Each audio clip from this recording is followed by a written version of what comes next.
Halo teman-teman, kali ini saya Nisita Wardani akan menjelaskan terkait dengan Global E-Business and Collaboration.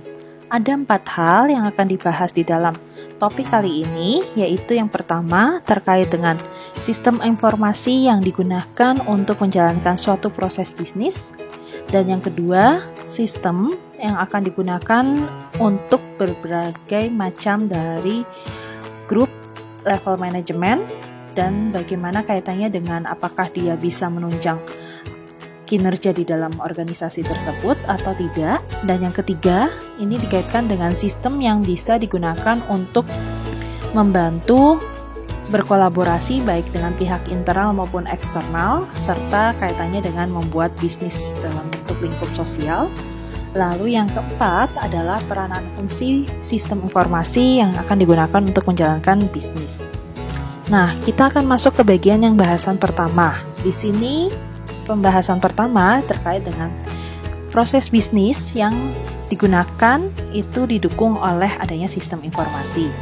Nah, sebelumnya kita harus tahu terlebih dahulu proses bisnis ini apa sih? Proses bisnis ini merupakan suatu pekerjaan yang terorganisir, terkoordinasi, dan fokus untuk menghasilkan produk dan jasa yang bernilai. Karena proses bisnis ini merupakan subjeknya adalah pekerjaan, maka pekerjaan ini bisa berupa kumpulan aktivitas yang didukung oleh bahan baku atau bahan apapun yang nantinya digunakan untuk menghasilkan produk maupun jasa. Lalu ada informasi serta pengetahuan yang dimiliki oleh pekerja di dalam organisasi tersebut. Jadi dengan kata lain, proses bisnis ini merupakan hal yang unik. Kenapa sih unik? Karena antara satu organisasi dengan organisasi yang lain pasti memiliki proses bisnis yang berbeda-beda. Dan tentunya di sini kita harus bisa mendapatkan informasi apakah proses bisnis ini bisa dijalankan dengan baik dan efisien atau tidak ketika sudah digunakan sebuah sistem informasi. Nah, sebagai contoh di sini kita masuk aja, yaitu ketika mau menghasilkan suatu produk barang. Ketika kita mau menghasilkan suatu produk barang, sebagai contoh yaitu adalah sepeda motor, maka produk yang harus dibuat itu harus berdasarkan dari bahan-bahan material atau di sini bahan baku, komponen-komponen sebuah sepeda motor ini dengan kualitas yang baik juga. Nah, cara bagaimana sih untuk melihat kualitas itu baik atau tidak? Dilihat dari proses ketika kita menginden komponen-komponen yang akan digunakan untuk merakit barang sepeda motor tersebut.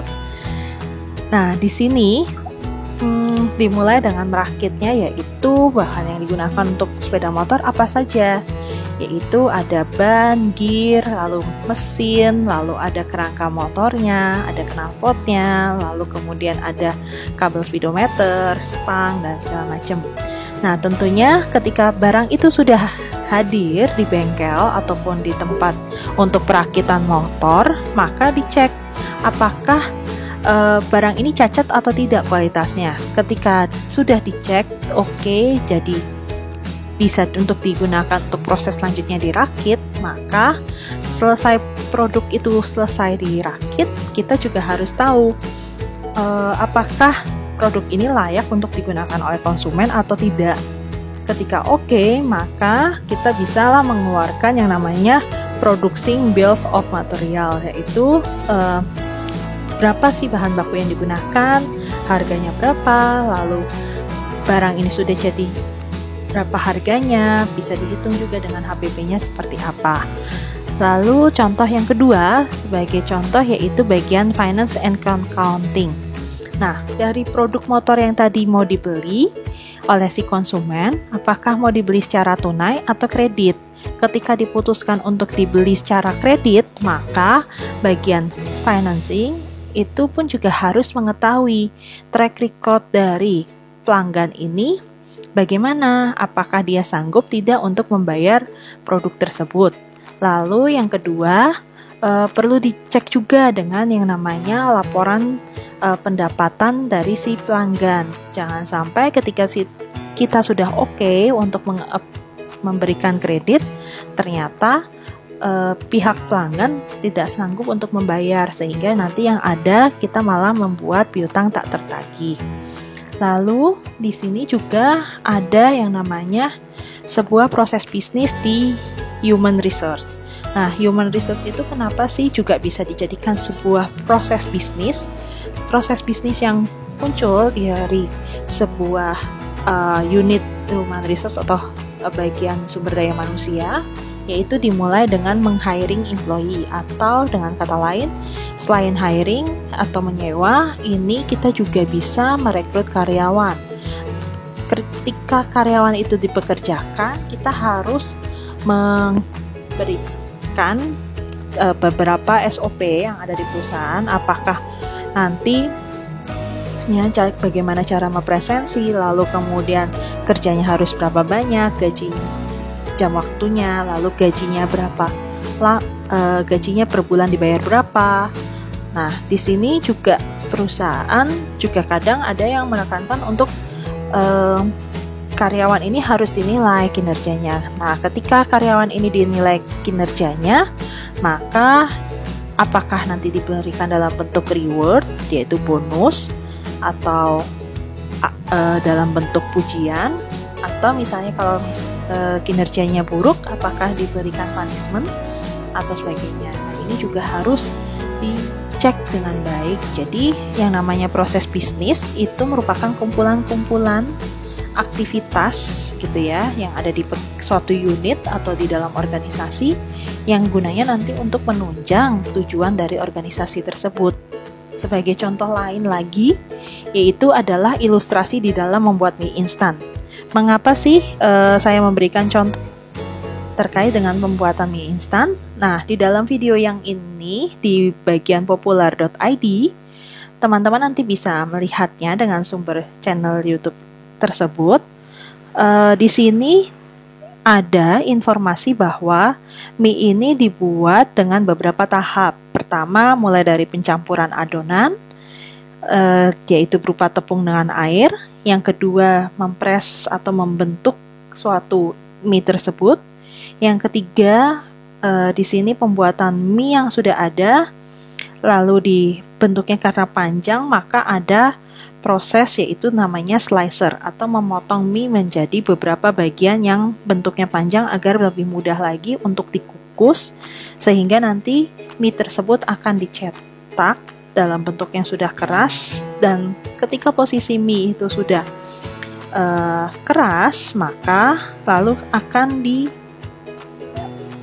masuk ke dalam penggorengan. Mengapa sih perlu dimasukkan ke dalam penggorengan? Karena kalau mie itu sudah bentuknya keras, terus kemudian digoreng ini dalam arti untuk menghilangkan kadar air yang ada di mie instan, sehingga mie instan ini bisa bertahan lebih lama.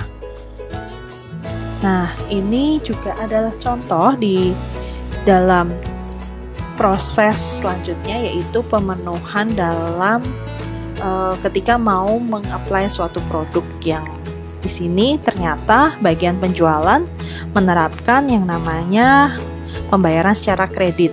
Jadi ketika ada pelanggan datang, lalu yang menerima pelanggan tersebut adalah bagian sales. Lalu sales ini akan menanyakan barang apa yang akan dibeli, misal dalam bentuk buku, yang dalam bentuk di sini adalah partai besar, bukunya banyak yang dipesan.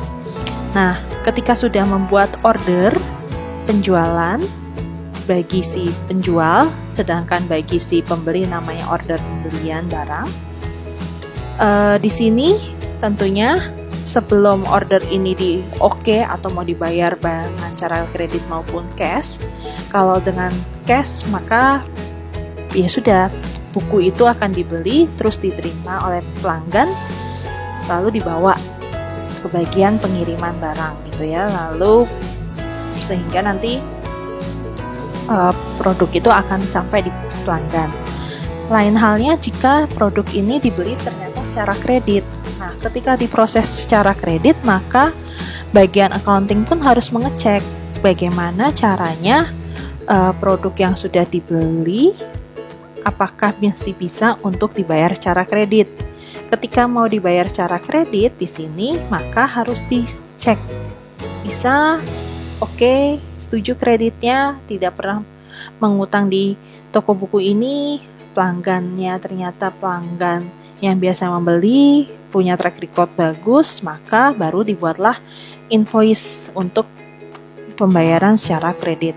Sehingga produk tersebut bisa disusun di dalam dus. Kalau di sini misalnya dia mau membelinya secara tadi motor gitu ya, dengan cara custom motor untuk apapun, itu juga bisa. Kalau sudah disetujui kreditnya, maka langkah selanjutnya adalah tinggal mengirim, sehingga nanti pelanggan hanya tinggal duduk cantik terus menunggu produk barang tersebut sampai.